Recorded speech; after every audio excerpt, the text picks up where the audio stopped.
Mbona unapenda Uji Power? As a comrade, inashibisha. Ukikunywa unasikia inafanya mwili inakuwa strong. Uji Power has been the buzz around town, with many praising it for its energy-giving properties. But do you know other health aspects that this drink actually has? Our doctor is here to help you with all that. Welcome to Health and You. My name is Maria Jones. Enjoy. Uji Power, from my knowledge, is it's a traditional drink which people have followed like a cult and religiously. You should go to Ronald Ngala or OTC. You see how people flock those kibandas to take Uji Power.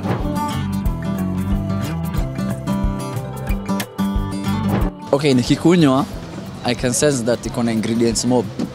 So nasikia hiyo uzito yani. So but yeah, hiyo uzito zile. Peanut, cassava, I think beans. Moringa, because tumeambiwa pia iko na inasafisha tumbo. Things like arrowroots, cassava, I think some put milk, some put groundnuts. So it doesn't have a standardized ingredient or menu, but those are some of the basic things that they put inside the Uji Power that somehow adds a twist to it. But different vendors do different things for their Uji Power.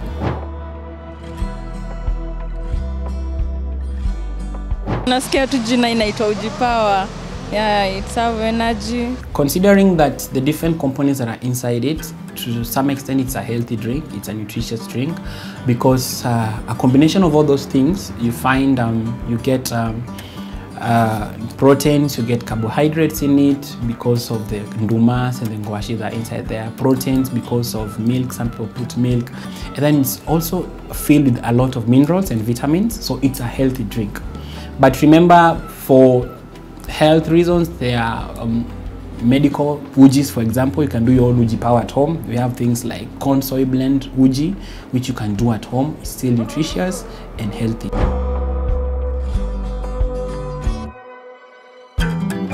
Naweza sema taste yake si mbaya, but yeah, sukari ndio imemask kidogo. Ni tamu. Iko better than hizo uji zingine. So it brings that African perspective where people just sit by the roadside and you know that feeling where you just buddies from the office and you just sit by the roadside and drink Uji. I think I like that about Uji Power, and people are not like ashamed.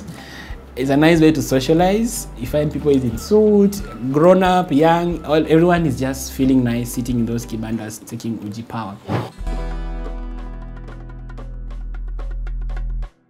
Remember, we moved from condemning foods. Nowadays, we encourage people to do moderation. So even if you're diabetic, you can take Uji Power, but in moderation. Check the sugar content. You can do a little bit of sugar to taste. You can do honey. You can do maybe some other thing so that you also don't take too much of the sugar. Remember, we don't condemn diabetics not to take proteins. There's no carbohydrates, for example. They still need that carbohydrate. Uji Power has fiber, which is also still good for their digestive health. There's still minerals inside there, which is good for their health again. Remember, as a diabetic patient, you should be able also to notice your sugar levels without testing. There are those cues that somebody can tell when they know that the sugar levels are rising.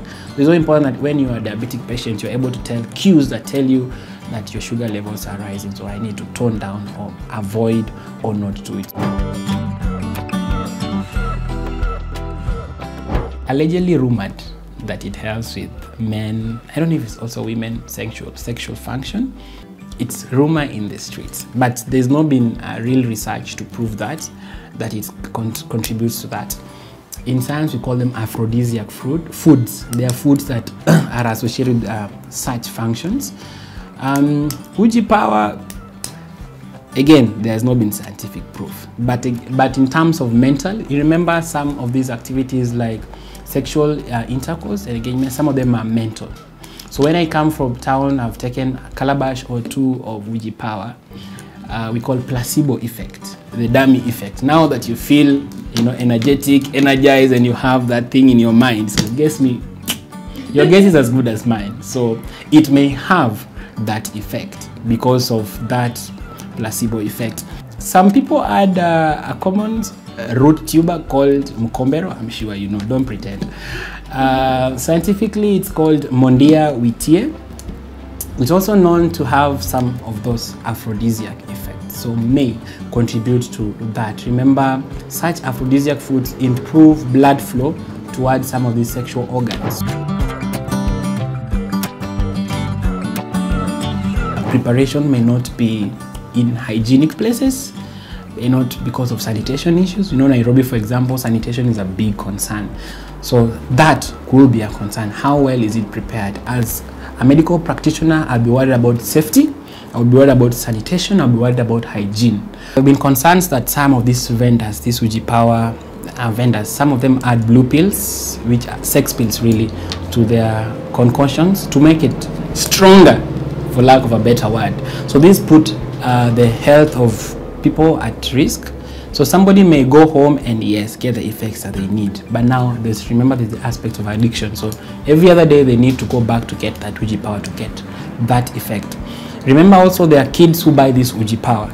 You're already exposing these kids to such kind of effects of blue pills, sex pills, and those kind of things. So again, that is a concern that unscrupulous traders, not all of them of course, there are good people who are out there just to make a living, but there are those ones who are malicious and do such extreme things to keep clientele keep coming back to them. So I remember KEBS the other day flagged some of these concerns, and they are planning to do some research and more tests on these kind of things.